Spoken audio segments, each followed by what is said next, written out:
Here are trucks sitting on used lots right now, most of them under $10,000, that will mechanically outlast almost anything on a new truck dealership lot. Not probably, the engineering behind them says so, and none of them are still being built because nobody builds a truck this way anymore. Here's what makes that sting a little. The average new truck payment right now is pushing $800 a month. You're financing a rolling computer wrapped around a small turbocharged engine that was designed to hit a price point and an emissions target, not to run forever. The trucks that actually go the distance tend to be older, uglier, and built by factories and engineering teams that don't exist in that form anymore. Today I'm breaking down 3 of them, and I'll tell you up front, the last one on this list has a piece of forgotten factory tech that most owners today don't even know to look for. Stick around for that. I'm going to walk through the engine architecture, the real documented failure points, and what to actually check before you buy each one, with current repair costs, not guesses. If you want more of these deep dives on trucks worth actually keeping, subscribe. There's more coming.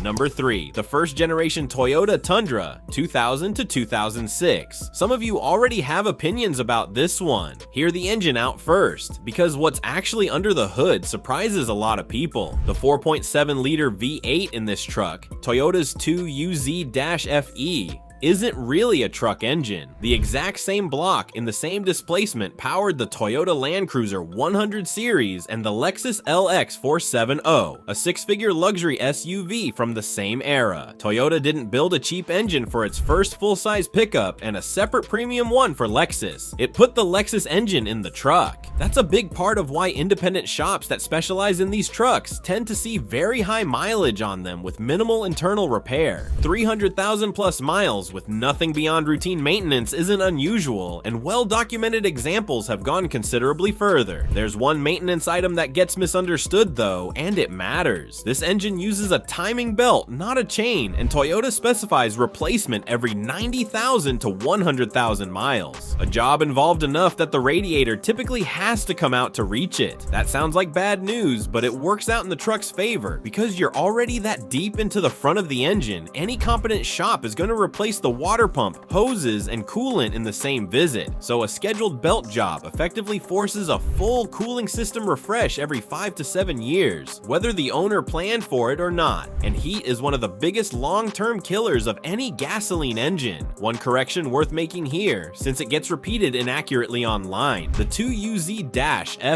is a non-interference design. If the belt does fail unexpectedly, it won't drive the pistons into the valves the way it would on an interference engine. It'll strand you, but it's very unlikely to destroy the engine internally. The buyer's check, confirm the timing belt service is documented. If it isn't or the truck is past interval, budget roughly $800 to have it done properly along with the water pump. Then check the frame, specifically around the rear leaf spring mounts. In salt belt states, that's where these trucks rust first. A solid frame and a documented belt job on a first-gen Tundra is about as close to a sure thing as this price range gets.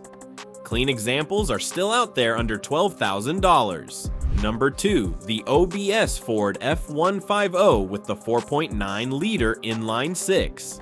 If you want old school American simplicity, this is the one, and it's on this list for one specific component, the engine. The Ford 300 cubic inch inline 6, later labeled the 4.9 liter once Ford went metric, had a 31-year production run from 1965 to 1996. It didn't just power F-Series trucks. The same basic architecture ran wood chippers, generators, tractors, and dump trucks. Industrial equipment that has to start reliably and idle under load for hours at a stretch without drama. Putting that engine in a pickup is basically bolting a generator motor to a bed and a set of seats. Here's the detail most people skip past. Everybody argues about timing belts versus timing chains, but the Ford 300 has neither. It runs a gear-driven camshaft, gears meshing directly with gears. There's no belt to snap and no chain to stretch over time.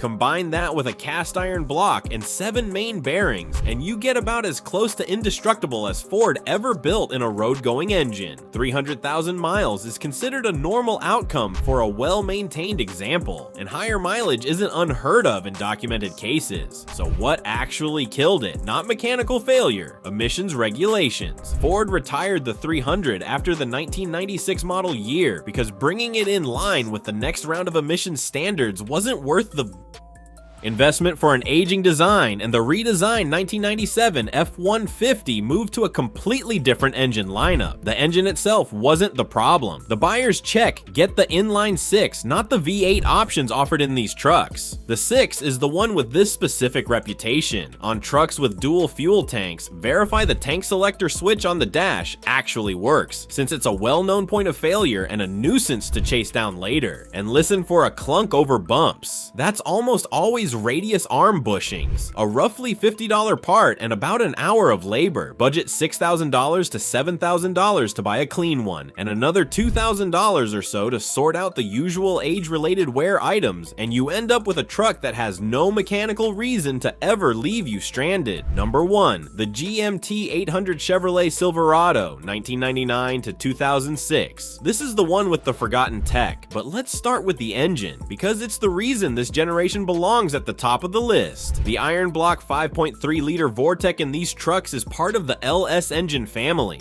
The same architecture that started with the LS1 in the Corvette, retuned here for torque instead of horsepower. And critically, this specific generation predates GM's active fuel management cylinder deactivation system entirely. AFM wasn't introduced on GM's full-size trucks until the redesigned GMT 900 platform arrived for the 2007 model year. So every 1999 to 2006 GMT 800, including the 2007 Silverado and Sierra Classic carryover models, runs a conventional non-deactivating valve train. You get the durability reputation of the early LS-based small block without the lifter failure pattern that shows up in later cylinder deactivation engines. Now, the forgotten tech. For a brief window, you could order one of these trucks with genuine four-wheel steering. GM called it Quadra Steer, developed with Delphi, and it let the rear wheels turn along with the fronts. A full-size crew cab that could out-turn a lot of family sedans. If you've ever tried to back a trailer into a tight driveway, you understand exactly what that's worth. It launched as a roughly $7,000 option for the 2002 model year, and GM cut the price repeatedly over the next few years, down to around $2,000 by the time it disappeared, trying to get buyers to bite. It didn't work. Total production across all 4 model years, 2002 through 2005, landed at roughly 20,000 trucks and SUVs, and GM pulled it from the order sheet after 2005. It never returned on the next generation platform. If you find one on a lot today, you're looking at something almost nobody else on the road has. The buyer's check has 2 well-documented items. First, the instrument cluster. 2003 to 2006 GMT 800S are known for gauge needles that stick, sweep erratically, or drop to zero caused by worn stepper motors on the cluster circuit board. Common enough that GM issued a special coverage extension for it since expired. It's a fixable, inexpensive repair and doesn't affect your actual odometer reading. Second, brake lines. The factory steel lines on these trucks are known to corrode from the inside out, especially in salt belt states, and can fail without much warning. Swapping to a stainless steel line kit runs somewhere around $500 at an independent shop and effectively eliminates that risk going forward.